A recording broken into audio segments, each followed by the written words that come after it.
धन्यवाद धन्यवाद पिता परमेश्वर भाई यीशु मसीह को धन्यवाद। हम लॉर्ड्स मर्सी और ग्रेस प्रेयर सोसाइटी के द्वारा चलित चर्च लॉर्ड मर्सी और ग्रेस प्रेयर हाउस की तरफ से आप सबको बोलते हैं जय मसीह की, प्रेज द लॉर्ड। और मैं सन किंग अपोस्टल जगनायक आप सबका स्वागत करता हूँ। प्लीज इस वीडियो को शेयर कीजिए, लाइक कीजिए और सब्सक्राइब कीजिए। और विशेष प्रार्थना कीजिए जो आपने वीडियो में देखा होगा, जो हमने प्लाट लिया है और प्रभु की कलीसिया बनाने के लिए, जिसका नाम है लॉर्ड्स ऑफ लॉर्ड्स हाउस का, उसका नाम होगा उस घर का, उस भवन का। तो उसके लिए विशेष प्रार्थना कीजिए। अगर आप चाहते हैं तो डोनेशन कर सकते हैं, नहीं तो आप प्रार्थना करिए। प्रार्थना के द्वारा बहुत कुछ हो सकता है, यही हमारा विश्वास है। तो जल्दी से मैं आज टॉपिक में पढ़ूंगा। आज का टॉपिक बहुत ही खतरनाक है, जो हम सब के जीवन में चलता है। हम भी उसे अछूता नहीं है, मैं भी उसे अछूता नहीं हूँ। सिर्फ उससे भाई यीशु मसीह, पिता परमेश्वरी और पवित्र आत्मा अछूते हैं। और वो है क्या है वो टॉपिक बताइए। वो टॉपिक क्या है जिसको हमको ये सब अछूते हैं, मतलब हम सब उसमें लिपटे हुए हैं। वो टॉपिक है दोष लगाना। पास्टर हो, गुरु हो, दुनिया का कोई भी हो, आदमी हो, टॉपिक। लेकिन प्रभु यीशु मसीह ने वचन में क्या कहा? मैं संसार में दोष लगाने नहीं, मैं उसका उद्धार करने आया हूँ। मैं दोष नहीं लगाता, लेकिन वचन दोष लगाता है। तो जल्दी से वचनों को पढ़ूंगा। ये सब वचन आप जानते हैं। 7वां मत्ती का सुसमाचार अध्याय 7 का पहला वचन है। ये हमको मिलता है लूका के भी अध्याय में 37, 38, 41, 42 में। दोष मत लगाओ कि तुम पर भी दोष ना लगाया जाए। देखिए, जब हम दोष लगाते हैं किसी को तो उसका क्या होता है? उल्टा वो भी दोष लगाता है। इसलिए दोष नहीं लगाना, एकदम सिंपल बात है। क्योंकि जिस प्रकार तुम दोष लगाते हो उसी प्रकार तुम पर भी दोष लगाया जाएगा। जैसे हम सामने लगे दोष लगाते हैं, वो भी हमको दोष लगाता है। और जिस नाप से तुम नापते हो उसी नाप से तुम्हारे लिए नापा जाएगा। जब हम किसी को देते हैं कुछ, और खासकर परिवार व्यवस्था में होता है, तो उसी नाप से देते हैं। जितना दिया रहता है उतनी देते हैं। और कई भले अलग रहते हैं तो वो उससे ज्यादा देते हैं। ये हमारा परमेश्वर का व्यवहार है, हमारे पिता परमेश्वर का व्यवहार है। हमने थोड़ा सा दिया, लेकिन उसने हमको ज्यादा दिया। थोड़ा सा समय दिया, थोड़ा सा उसके लिए प्रार्थना दुआ की, लेकिन परमेश्वर ने हमको बढ़ाया। थोड़ा सा भेंट दिया, थोड़ा सा दिया, लेकिन कितना गुना हमको दिया। ये परमेश्वर का नेचर है। मनुष्य का नेचर है दोष लगाना, मनुष्य का नेचर है कम देना, बराबर देना, लेकिन परमेश्वर बहुत ऐसे देता है। बच्चा शांत रहो, शांति। और फिर आ गया तीसरा वचन, तू क्यों अपने भाई की आंख के तीन को देखता है और अपनी आंख का लट्टा तुझे नहीं सूझता? देखिए, जब हम दोष लगाते हैं सबसे पहले हमको देखना चाहिए। बोलते हैं ना, जब ऐसे उंगली उठाते हैं तो 4 उंगली हमारी तरफ होती है, 5 उंगली, 4 उंगली हमारी तरफ होती है। तो सबसे पहले अपने जीवन को देखना है।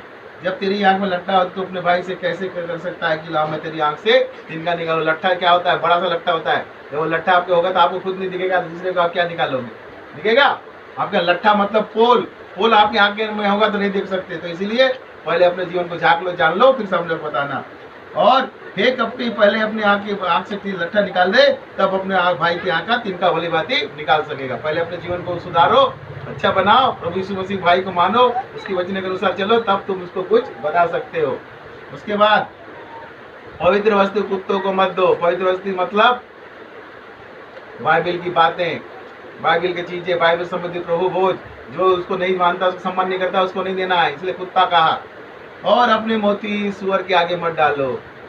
सुअर क्या होता है? बाइबल के अनुसार भी सुअर अपवित्र जानवर, इसको ना खाना है, ना उसकी संगति में रहना है। लेकिन प्रभु यीशु मसीह विश्वास करके आप खा सकते हैं, कुछ नहीं होगा। आज का समय अलग है।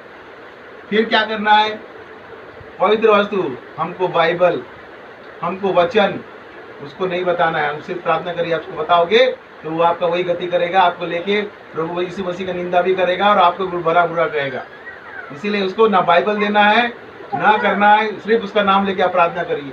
जब प्रभु को इच्छा होगी, लिखा है ना, लो, जब तक प्रभु पिता परमेश्वर इजाजत ना दे तब तक कोई भी पुत्र के पास नहीं आ सकता। जब पिता परमेश्वर की उस पर दया होगी तब वो यीशु मसीह के पास आएगा। आपका काम यही है कि उसको जान के आप उसके लिए प्रार्थना करिए। वचन में लिखा है ना, मैं जिस पर चाहूँ उस पर दया करता हूँ, कोई मेरे को नहीं पूछ सकता। इसीलिए आपको अगर किसी भाई बहन के लिए प्रार्थना करना है तो प्रार्थना कीजिए। उसको जबरदस्ती बाइबल मत दीजिए, उसको बाइबल गाना मत दीजिए, ज्ञान मत दीजिए। वो सुअर जैसे उसको वो कर देगा और पाँव तले उसको रो देगा, उसको अपमान करेगा। कई कोई लोग बाइबल के ऊपर खड़े हो जाते हैं, नाचते हैं, सुसु करते हैं और उसको जला देते हैं। और पलट कर तुमको ही बोलेगा, अरे तुम बहुत ईसाई बनते हो, तुम्हारा ही जद्दी उड़ाएगा, तुम्हारा ही दोष दिखाएगा। इसीलिए कभी नहीं। सबसे पहले आप उसके लिए प्रार्थना करिए। प्रार्थना हमारा हथियार है। किसी के पास जाते हैं, कुछ भी बोलते हैं, कहीं कुछ भी काम करते हैं, आप एक सांस भी लेते तो प्रार्थना कीजिए, प्रभु धन्यवाद मैं तूने एक सांस दी, हर समय धन्यवाद।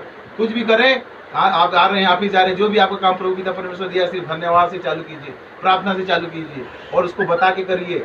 जो काम हम उसको स्मरण करके करते हैं वो कभी असफल नहीं होता। और काम करने के बाद मत बताओ वो हमारा नौकर नहीं है, हमारा बाप है और सर्वशक्तिमान बाप है, सारी दुनिया का अधिकार है। काम करने के बाद मत बताओ कि ऐसा काम किया है, पहले उसको बताओ फिर करो। ये सबसे बड़ी सीख है।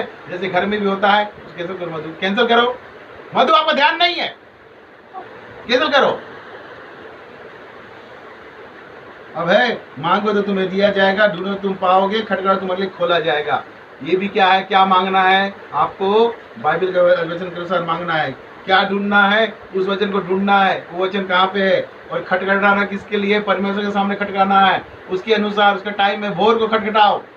भोर को पिता परमेश्वर में मिलता है, प्रार्थना कभी भी कर सकते हो, लेकिन एक जो समय होता है भोर का समय पिता परमेश्वर बहुत पसंद करता है। भोर के लिए मैंने वीडियो बनाया, उस वीडियो को देख लो आप। जो कोई मांगता है उसको मिलता है, जो ढूंढता है वो पाता है, और जो खटखटाता है उसके लिए खोला जाता है। ये भी जानते हैं, जो मांगता है उसको देते हैं, जो खटखटा ढूंढता है वो पाता है, और जो खटखटाता है उसके लिए दरवाजा खोला जाता है। तो ये सब होगा। तुम में से ऐसा कोई मनुष्य के यदि उसका पुत्र रोटी मांगे तो उसे पत्थर दे, या मछली मांगे उसे सांप दे। हमारे जीवन में होता है, जब अपने बच्चे को प्यार करते हैं, वैसे वो एंजल के बारे में, जब उसको मछली चाहिए था हमने उसको मछली लेके दिया, पैसा नहीं था फिर भी हमने उसको उधारी में लिया। भाई का दिल पिता परमेश्वर भाई से मछली खोला, उसने दिया, बाद में हमने उसको पैसा दे दिया। ऐसे ही होता है। जब हम इतने बुरे हैं और अपने बच्चों को अच्छी स्थिति देना चाहते हैं, तो हमारा स्वर्गीय पिता मांगने वाले को अच्छी स्थिति क्यों मिलेगा। पवित्र आत्मा के बारे में वैसी है, जिसके अंदर पवित्र आत्मा नहीं है वो प्रभु यीशु मसीह को स्वीकार नहीं कर सकता। लेकिन उसके वरदान एक्टिवेट करने के लिए आप पिता परमेश्वर से मांगिए, पिता परमेश्वर ये सारे वरदान मेरे अंदर एक्टिवेट हो जाए। वो होगा, ये मेरे जीवन में हुआ। मैं भी सोचता था, मेरे पास्टर रावते ने कहा, पवित्र आत्मा तुम्हारे अंदर है, बस उसको एक्टिवेट करने की जरूरत है। उसके लिए घुटने में होकर प्रार्थना करिए, वचन को पढ़िए, भोर में आराधना करिए, तो पवित्र आत्मा के वरदान आपके अंदर एक्टिवेट हो जाएंगे। पवित्र आत्मा के बिना कोई भी यीशु मसीह भाई को अपना प्रभु और उद्धार करता नहीं स्वीकार करता। इस कारण जो तुम कुछ चाहते हो मनुष्य तुम्हारे साथ करे, तुम भी उसके साथ वैसा ही करो। व्यवस्था और भविष्यवक्ता की शिक्षा यही है, यही गोल्डन रूल है। जैसा तुम चाहते हो वैसा करो। मैं अच्छा रहना चाहता हूँ अच्छा, मैं आशीष देना चाहता हूँ आशीष, बद्दुआ। लेकिन प्रभु यीशु ने क्या कहा, प्रभु यीशु अनुग्रह का बहुतायत का परमेश्वर, अन्य जीवन का परमेश्वर ने क्या कहा, जो तुमको गाली बके उसको आशीष दो, जो तुमको मारे उसको। लेकिन एक चीज है, वचन को वचन जानिए, धर्मी अगर मारे तो ठीक है, दुष्ट मारे तो क्या करना है, क्या बताया था, खुदा के उसको मारना है। लेकिन धर्मी अगर जो प्रभु यीशु मसीह वचन को जानता है, उसको सच्चाई से मानता है और आपको सुधारने के लिए बोल रहा है, तब उसको सुन लो। वो एक थप्पड़ भी मारेगा तो खा लो, लेकिन अगर कोई दुष्ट अगर हाथ उठाए तो उसके दोबारा गाल नहीं दोगे आप।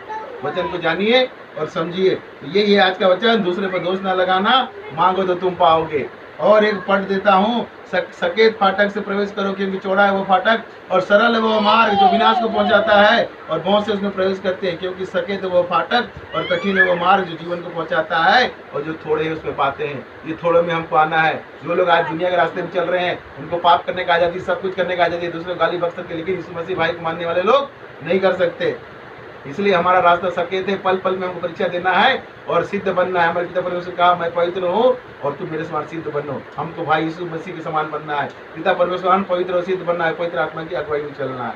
तो ये सब वचन आज के लिए है, इन सब वचनों को करिए। और हम सब लॉर्ड्स मर्सी और ग्रेस प्रेयर सोसाइटी की ओर से, लॉर्ड्स मर्सी और ग्रेस प्रेयर हाउस चर्च की तरफ से, और जो भवन बन रहा है उसके लिए विशेष प्रार्थना करिए। लॉर्ड्स ऑफ लॉर्ड्स हाउस, उसके लिए विशेष प्रार्थना कीजिए। दोबारा बोलूंगा, अगर आप डोनेशन कर सकते तो करिए, नहीं कर सकते तो प्रार्थना करिए। और इस चैनल को लाइक करिए, सब्सक्राइब कीजिए, क्योंकि बिना उसके हम आगे नहीं बढ़ सकते।